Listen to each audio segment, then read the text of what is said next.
Kia ora, bros and girls, welcome back to the channel. Welcome to Act 6 Crossbones, the BANE edition. So I uploaded a video probably a couple of days ago of my one-shot of Crossbones, and one of the viewers just commented highlighting that I didn't actually have the BANE node on. I probably took the easy path, which yeah, I did at the time. So a lot of the path for completion, it's probably doesn't matter because you're probably going to go that easy path anyway, and that easy path shuts off the BANE node, which makes Crossbones a heck of a lot easier. And I think that's probably why the first time through I did it with a 5-star rank 4 Iceman. But then most of the other path, obviously you have the BANE node on Crossbones. I think apart from the very outer one.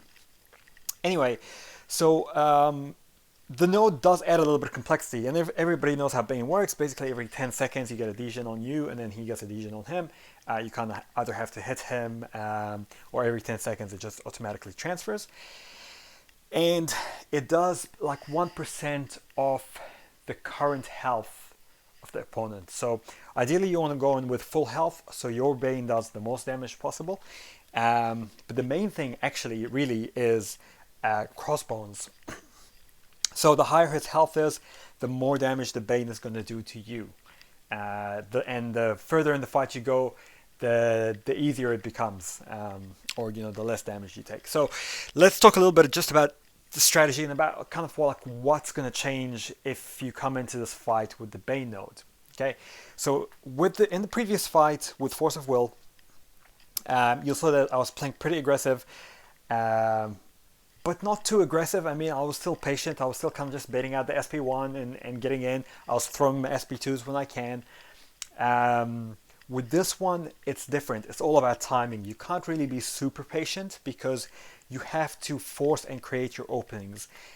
What I mean by that is that you need to make sure to use BANE to your maximum ability, and to minimize the amount of time it's on you, maximize the amount of time it's on Crossbones. Right, and the other neat trick that I use is I try to get to the SP3 of Warlock because it has a regen on it. Right, now when you throw the SP3, it doesn't actually remove the virus charges, but it heals you a small portion for every single virus charge you have on there. So if you have 3 or 4, you regen a bit. Now this helps you last a little bit longer in this fight.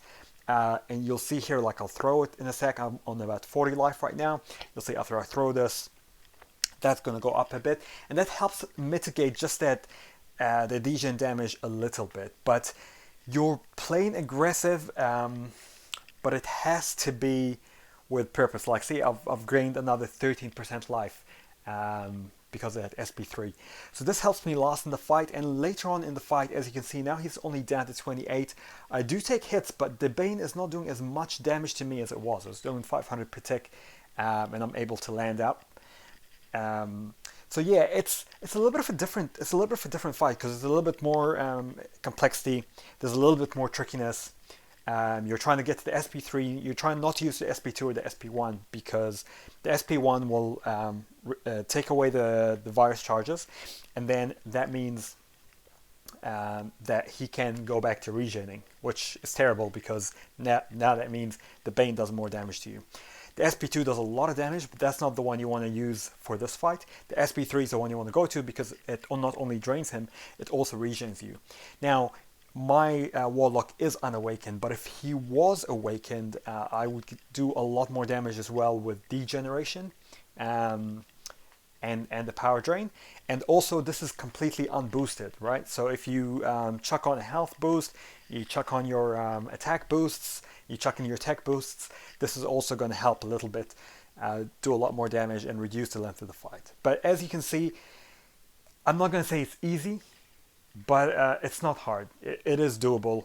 You just have to be a little bit more careful. There's a little bit more complexity. So hopefully you guys like this, and if you did, please do like, subscribe, and help support the channel. And I'll try to bring you more content and solve more of these bigger problems in the game. All right, ka kite anō, bros and girls.